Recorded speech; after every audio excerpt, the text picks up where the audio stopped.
So what I've enjoyed about core energetics are actually several points. The first is it's a body of work which I've not come across before, which is based very heavily in science. It's got a long history going back all the way to Freud and even before that Nietzsche and so on. And then with modern psychologists whose names I can't share with you because I'm not that familiar with it. So it has a real body of science behind it. What it then is really important for is actually tackling real problems that we're all dealing with on a day-to-day basis. And of course, my problems might be different from someone else's problems, but the method of core energetics is to bring out those problems, to highlight them, and then to deal with them in a very real way.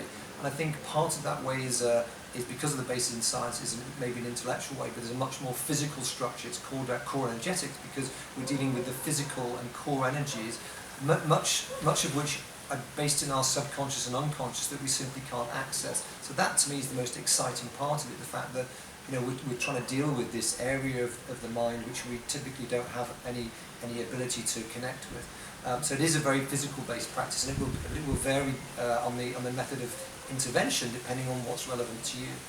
The third thing which personally I've found very, very important with regards to the particular way that core energetics is delivered is the group energy. So if I were to have a one-on-one, of course, that is very valuable, and I'll pick up some information and I'll have some work done on me. But when we're working with a group of other people around us, maybe any number between 10 and 30 people around us, and other people are going through their processes, then that naturally brings up things to me, and I observe those, and I'm more able to observe in myself how that means to me. Of course, I also have my own process, and there's other people around me observing that, which means, again, it's a very different type of way. I feel a lot more vulnerable to that, so it's a very important way of shedding some more layers of the onion, if you will.